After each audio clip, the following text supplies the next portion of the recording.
Hello, everyone. Welcome to Be Healthistic. In today's Wellness Wisdom Video Extra, we're going to talk about a topic that I've gotten into lately, which is gardening. Especially in the past year or so, when unplugging from our devices and getting out into nature has been more important than ever. Gardening is a fantastic way to get outside, get your hands in the dirt, and grow your own plants, herbs, and vegetables. But what if you don't have a lot of outdoor space for a garden? Or if you're an apartment dweller in a city? If that's the case, then hydroponic gardening may be a good solution for you. Today, I'm welcoming Suzanne Amoruso, a registered dietitian, a certified diabetes educator, and a hydroponic gardening pro. Yay. She loves teaching people about healthy eating, and she has a special interest in integrative nutrition. Suzanne's going to give us a great overview about this type of gardening and tell us the most important things we need to know to get started with our own hydroponic garden. Suzanne, thanks for joining us today. You're welcome. Thank you. Well, you know what? This is going to be great because I've gardened before, not much. I'm very, beginner, but I don't know much about this hydroponic gardening and this whole, tower garden thing. So as an introduction to our listeners here, can you tell us a little bit about what hydroponic gardening is and also how you got into it? Absolutely. So learned about hydroponic, or they call it aeroponic gardening, because where I live in Virginia, we have very clay soil, and I live in Lake of the Woods. It's a lake and a lot of woods. So it's very hard to grow a garden outside. So a friend of mine had this big tower in her backyard, and I said, "What is that?" And she had all these herbs and greens growing out of it. And my first question was, "Are those organic?" And she said, "Yeah, well, you can buy organic seeds. You grow whatever you want." So I was pretty fascinated by this long, tall. It's made of a plastic, and there's 21 plants that go around. And the best part, it sounded like a waterfall. So the water, comes up and down to water the plants. So I thought that is fascinating. And you plug it in, so it doesn't use a lot of electric, but you plug in there's a timer that goes to put the water on and off.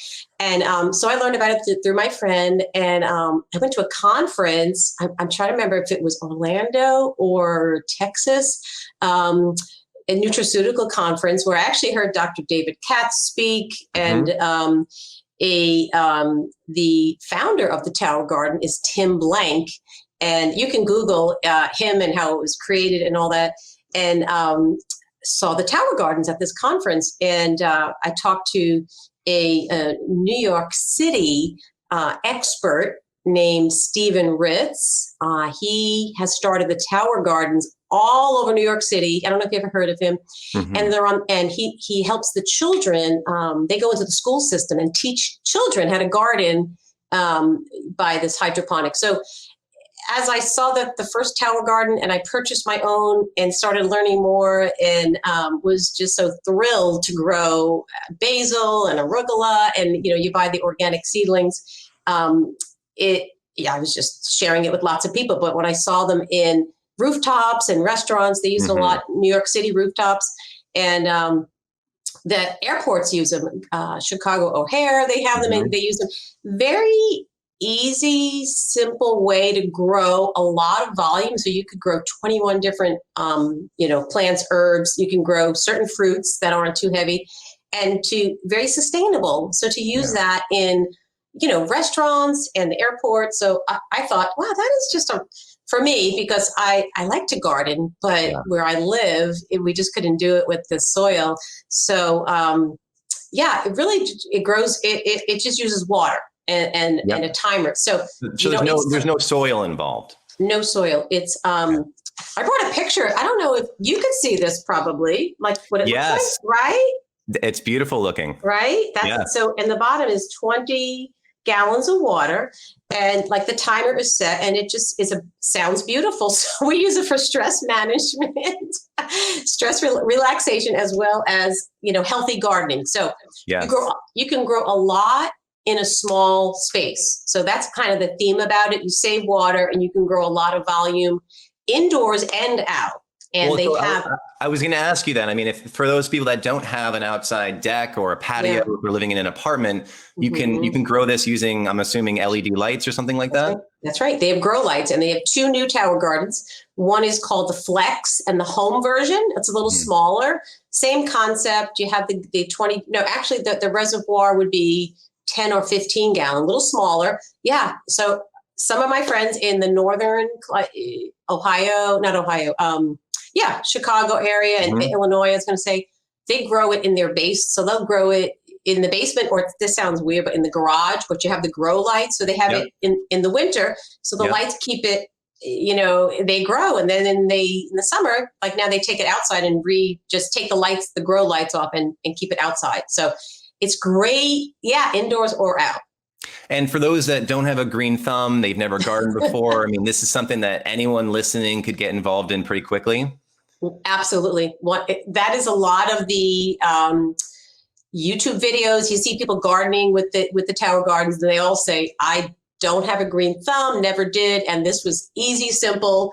And you don't need a green thumb you just follow the directions and how to Mhm. set it up. And there's lots of videos to show you how to do it. And yeah, you can have a wonderful variety Yeah. that you don't need to have a green thumb. Well, and so you mentioned arugula, I think lettuce. Like, what else grows really well in this tower garden? Spinach. Hmm. I grew the best organic cucumbers I've ever had. So the cucumbers get heavy, so those go on the bottom of Uh-huh. when you look at the bottom of the tower. Yep. Um, uh, Swiss chard. Let's see. I haven't done that great with broccoli. My best has been probably lettuce, arugula, cucumbers, tomatoes. My basil I mentioned. What are the I'm assuming herbs? kale would be growing really Absolutely. well in it. Yes, yeah, Yeah. the dark green, all the really, I mean, every vegetable is healthy, but to really get, you could actually grow, people have watermelon, but those are on the bottom again because they're heavy. So anything Okay. squash, Yep. zucchini, anything heavy and weighted will have to be at the bottom. And then it grows like, mine looked like a jungle. It looked like a Yeah. jungle one year.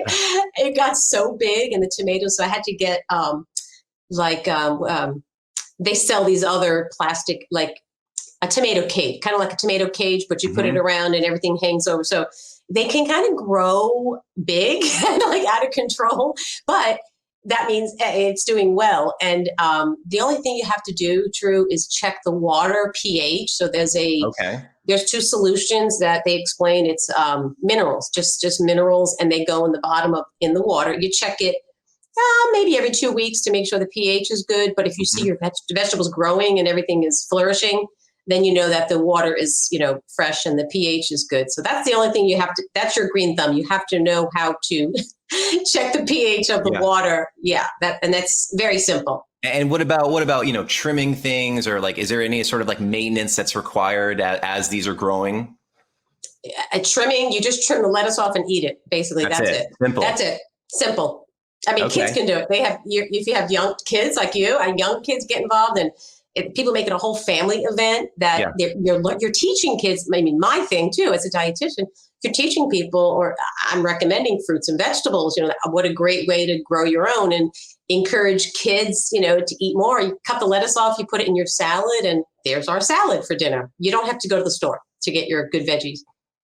And really, for people starting off with this, I mean, it's not something that you can fail easily at. I mean, as long as you have the water, the pH is correct. I mean, That's right. these vegetables and fruits will grow. I mean, my husband, your cousin, my Yeah, husband Richie. was a skeptic, but yeah, it grew and it got like a little too big. He told me to take it off the back deck. So now I have to move it to a different spot outside because it gets big. Yeah. Okay. Okay. Well, as we wrap up here, is there any tips that you want to give our listeners for someone that's interested in doing this, has never done this before? What kind of tips do you have for them? I would say be patient.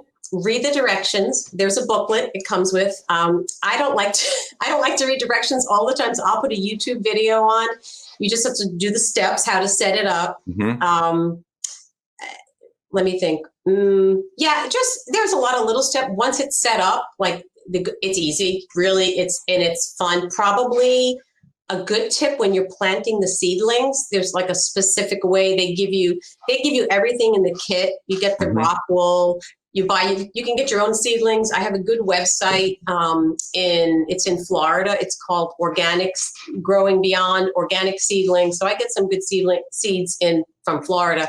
Okay. But you just want to follow those directions to how to plant the seeds, and you're keeping it moist. So you just keep it watered, but like covering it. So it almost is like a greenhouse effect. So the seeds, they germinate. I mean, my seeds started growing probably 3 days. You start seeing it grow. And then after 2 weeks, you could take it's actually, if you look at some of the pictures, you take the rock wool and it just goes in like a little plastic cage. And then you put it in the tower. So you just, if you could see, I know you could probably see there's like little,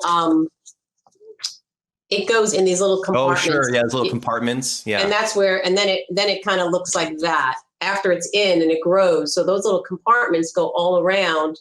And you just want to follow the steps, pretty specific how, not how to plant the seeds, but kind of to the watering. Of course, they're always watered, but covering it, I learned this year too, with like a little plastic, but it's not fully covered. So the sun comes in, kind of like a greenhouse effect. They grow really fast.